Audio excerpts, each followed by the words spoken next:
The votes have been counted and the results are in. It's 5 more years of the same crap we've been dealing with. I guess people are okay with FFG. Well, FFG minus the Greens anyway. Now if my voice sounds weirder than usual, it's because I can't seem to shift this stubborn dose. I had hoped to be rid of it before recording, but here we are. Anyway, I've been struggling since the exit poll on the night of the election to really put into words how I feel about the result. It's baffling and yet predictable. Ultimately, it's very disheartening and demoralising. Another 5 years of the same two parties who've spent the past few weeks promising us all the things they couldn't be bothered with doing over the past 4 years, and more besides. Fantastic. I did say in my last video that it would be a monumental ask for any party or coalition of parties to unseat the tag team of turmoil that is Fianna Gael. I knew it was unlikely. I knew it might be impossible. But damned optimist that I am, I went and got my hopes up. I really should learn at this stage. And so here we are. So how did we get here? Well, let's dive in. Firstly, let's get the voter turnout out of the way. 59.7% voter turnout, the lowest turnout since 1923. It's not great, is it? Well, no, but what's worse is that it's not even accurate, apparently. Just days after the election, the Electoral Commission admitted that the register could be off by about 500,000. The chief executive of the commission has said that if the 500,000 figure is accurate, which he said did sound right to him, then voter turnout was probably about 10% more. So how can we read into the voter turnout statistics when they aren't even accurate? Well, we can't, can we? 70% voter turnout sounds a lot better than 60%, but either way, in my opinion, more should still be done to try to increase the numbers who vote. Every single vote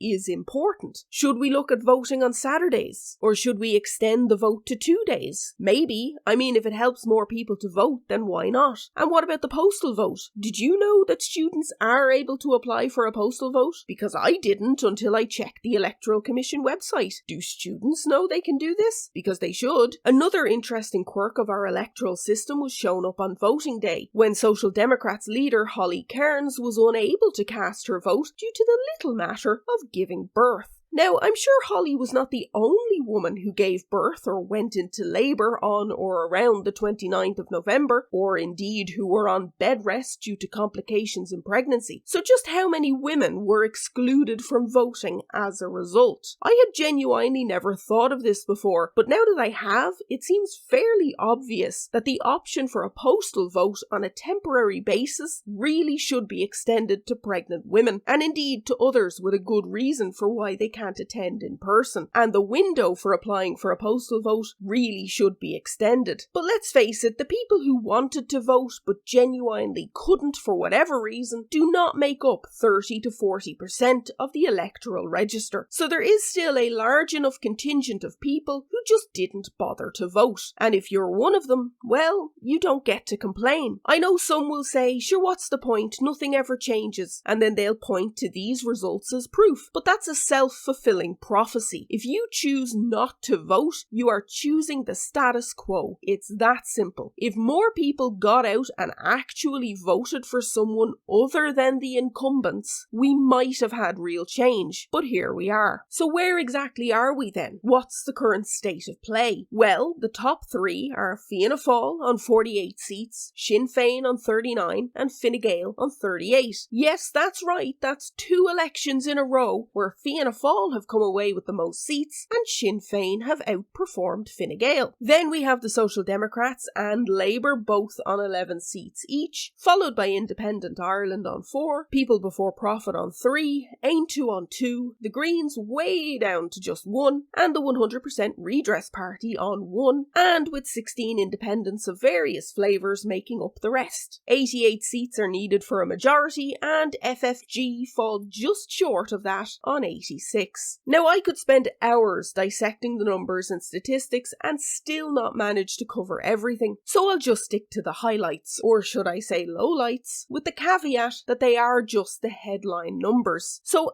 after the inaccurate headline figure of voter turnout, the next statistic released was the exit poll. My God, was that depressing. Obviously, it ended up not being quite so accurate, but that Friday night it made for grim reading. It told the story that about 40% of first preference votes were to go to FFG, which ended up being fairly accurate. How utterly depressing is that? 40% of voters are of the I'm alright Jack variety. I've said before on this channel that I refuse to believe that the haves outnumbered the have-nots, and now I'm not so sure. When you add in those who didn't vote at all, it makes for some depressing numbers. Now, these numbers will be rounded to make my life a little easier, but they should offer a fairly reasonable picture of the results, give or take. If we say that voter turnout was accurate at 60%, then that means 24% gave FFG a first preference, 36% gave a first preference to change, and 40% didn't vote. So in essence, 64% voted for FFG because, again, if you don't vote, it's a vote for the status quo. If we take into account the revelations from the Electoral Commission and say that voter turnout was about 70%, then it changes slightly. It would mean that 28% gave FFG a first preference, 42% didn't and opted for change, and 30% didn't vote. So in essence, 58% voted for FFG. Again, they are just the first preference votes, and without an accurate voter turnout, they are the best figures I can come up with. Of those who actually voted, in both instances the preference was for change in the first instance. However, adding in those who didn't vote, anywhere from 58 to 64% of the population are okay with FFG. Wonderful. Now, if we take into account the final tallies of seats gained, well, FFG combined to make up a 49% share. If we add in the Greens' singular TD, it would mean that the last government garnered 50% of the seats in this election, and that's down on the 53% of seats they got last time out. So there is still an appetite for change in my opinion, but unfortunately low voter turnout coupled with the I'm alright Jacks of the country meant the vote for change fell short, and obviously that vote for change was also splintered, and so the uphill battle continues. Drilling down into the exit poll figures showed up a class and generational divide. Sinn Féin more popular with the under 50s, so millennials, Gen Z and some Gen Xers, but the over 50s was the polar opposite, with the status quo who will keep their house values high garnering the highest percentages. The class divide in Ireland seems to be very much running along the generational divide, and that makes sense. Millennials and younger do not have the same sort of wealth built up as the older generations, simply by virtue of home ownership being placed so far out of reach. 80% of people over 40 in Ireland own their own homes, yet barely a third of under 40s own their own home, while homeowners hold 97% of the wealth.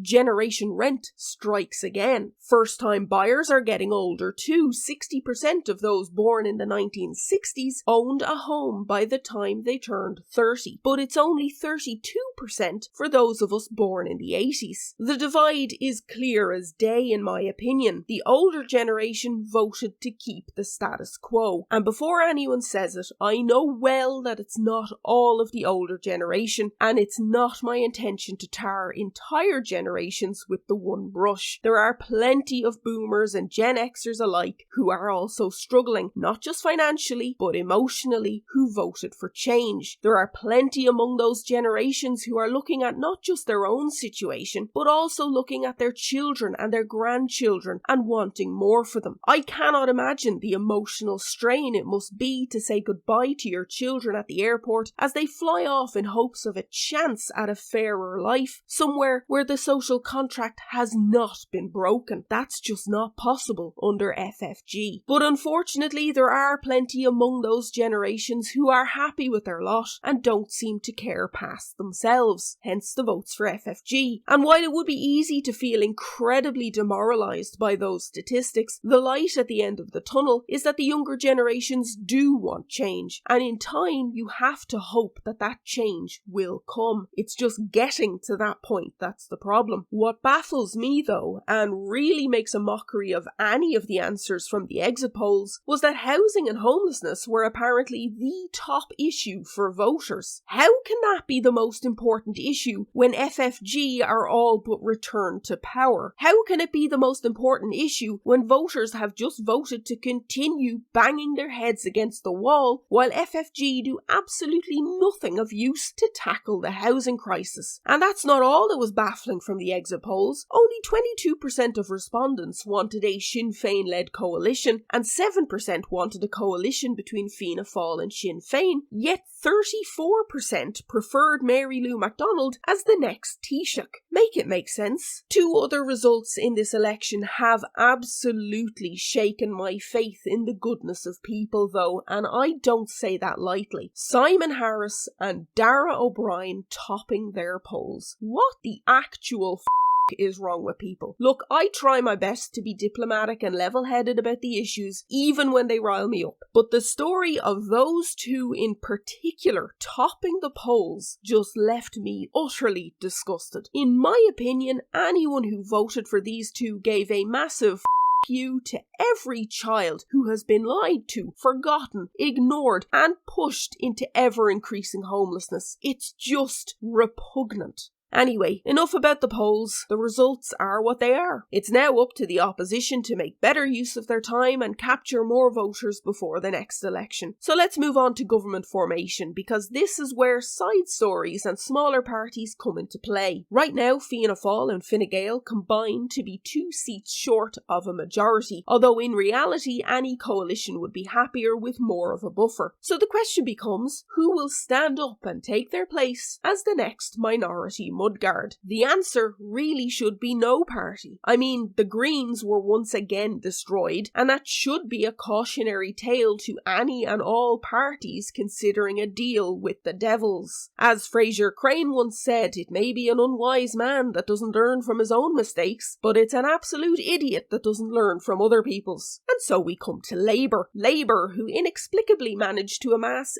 11 seats. Labour, who have been here before and really should know better. Labour, who seem like they are chomping at the bit to bite the dust again and take the fall for the failures of FFG. Labour, who said that Sinn Féin aren't real left-wingers and are too populist, but are A-OK with FFG. Oh, but they don't want to go anywhere without the Social Democrats. Right. So let's set this out right now. If the Social Democrats prop up a Fianna Fáil Fine Gael government, with or without Labour, I think it's fair to say that those 11 hard-won seats will disappear at the next election. And they may as well just join up with Labour then to become one party. I do actually feel the Social Democrats have a lot to offer in terms of trying to fix housing, but I don't think any of their voters want to see them propping up FFG and becoming the next Greens. It would be political suicide. They can have all the red lines they want. It makes no difference. Labour had plenty of red lines in 2011 too, and look what happened there. I think it's fair to say that Labour want to form a bloc with the Social Democrats and go in together, simply to share the blame when it inevitably blows up in their faces. Labour want the Social Democrats in so that they can both go down in flames together. And while Labour seem perfectly happy with that, I'd wager quite a lot of Social Democrats voters would not be. If anything, this should be a warning sign to the Social Democrats that they should keep their distance from a Labour Party who don't really seem to stand for anything other than clawing their way back onto the gravy train. And if Labour are given the opportunity to hop back on that gravy train, well, I think we'll be seeing their support drop again. But is that the likely outcome at this juncture? Well, possibly, but nothing is certain. 8 independents have formed a group that are open to government formation talks, and it would seem that Micheál Martin has already had a chat. I did warn people that not all independents are created equal, and that some are more independent independent than others. And here we are with independents who are ready to be bought by the government checkbook. So this new regional group of independents have decided that none other than Michael Lowry will be their point of contact for those government formation discussions with Fianna Fáil and Fine Gael. The same Michael Lowry who, in 2011, Micheál Martin and Fianna Fáil called on to resign over the findings of the Moriarty Tribunal. The same Michael Lowry who, in 2016, Micheál Martin declared no party should involve in a coalition based on those same Moriarty Tribunal findings. The same Michael Lowry who, in 2019, Micheál Martin had softened on and decided that he wouldn't rule out working with. The same Michael Lowry who now, today, Micheál Martin is actively talking to in the hopes of forming a government. Has Micheál Martin ever stood by his word? Honestly, the man is a walking contradiction. We didn't bail out the banks. We won't go into government with Fine Gael. We won't work with Michael Lowry. At this rate, I wouldn't be all that surprised if he decided to go into government with Sinn Féin. Well, no, I would be surprised, but given his form, we can't say it's impossible, can we? But since I brought them up, let's talk about Sinn Féin. Most seats they've ever secured, and yet I'm sure they will be feeling deflated after hoping for more again. While they are speaking to everyone they can, the only real path to power for them is if Fianna Fáil decide they want to go on a break from Fine Gael and give Sinn Féin a spin, or Fine Gael decide they want to spell on opposition benches after so long in power. A highly unlikely scenario in my opinion, given just how much Simon Harris seems to love the limelight. Incidentally, as I said in my last video, if you didn't vote for Sinn Féin, maybe you just didn't like their policies, or maybe you think of them as traitors. Well, either way, you've essentially voted for the status quo again. You know, the two parties who are worse than Sinn Féin and who have actually caused all the issues you're annoyed about. But looking at pure numbers, Fianna Fáil and Sinn Féin are the top two parties. The two parties with the biggest claim to a mandate from the people. And yet, Fianna Fáil and indeed Fine Gael feel that they can simply lock Sinn Féin out while ignoring a large chunk of the electorate. I mean, no party gained a clear majority, did they? No singular party can lay claim to the idea that they and they alone have a mandate from the people. But still, the thoughts of Fianna Fáil changing tack and going in with Sinn Féin just doesn't seem likely, does it? It's certainly not something I was hoping for, and yet, as things stand, it would probably be the least worst option, because another 5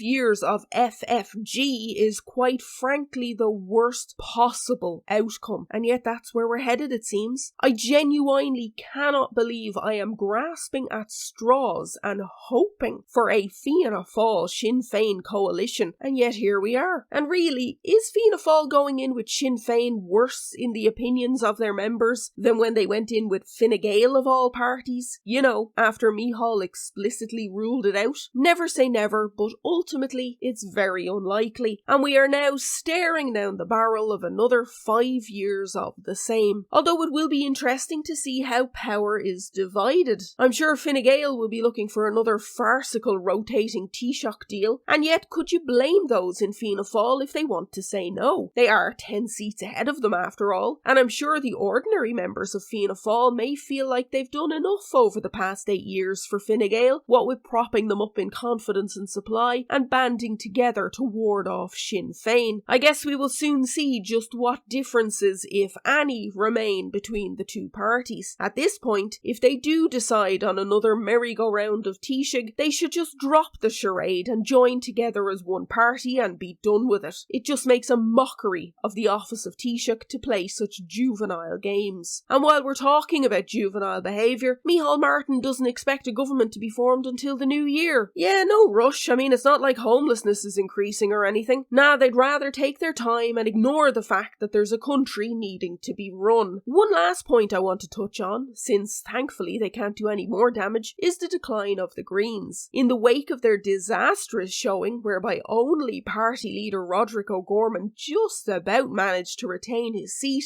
ex-minister Catherine Martin said, "I think it's the old story of the junior coalition partner gets the punishment of a government," and went on to say that she felt that the Greens had delivered on what they promised. Right, so here's my take on this. The Greens had far too much power in this coalition given their size. They were the tail wagging the dog. People voted for them at a time when the green wave was rolling across Europe, and I'd wager people just wanted to feel good and do their bit for the environment. And I'd wager that most who voted for them did not realise just how myopic the Greens were in pursuit of their goals, and how utterly indifferent they were to any potential suffering brought to the doorsteps of already struggling people due to their policies. Now they know better. Now they have seen them for what they truly are, a single-minded party with no regard for their own stated morals when push comes to shove. Voting to remove the eviction ban is case in point. The Greens losing all but one seat was the predictable result of squeezing people too far. Why Fianna Fáil and Fine Gael get a pass is something I'll never understand, but the Greens did get their just desserts in my opinion. And while yes, I'm sure they will point out all they believe they have achieved in their climate agenda, for most people all they've really done is make life harder. Grants only available to the haves and not the people who need it most. Taxes on essentials with no viable or cost-effective alternatives. All stick and no carrot. In essence, the Greens punished people for simply living in the only systems available to them, and the people voted against them for their troubles. If they were smart, they would take this beating at the polls and reflect on their strategy to get people on board with their eco-activism. As a millennial who grew up watching Captain Planet, I am all for making our way of life more environmentally friendly, but it needs to be fair and balanced, with the majority of the burden placed on the actual polluters, not the ordinary people who have no say in the matter. But will the Greens do that? Based on Catherine Martin's remarks, it would seem that no,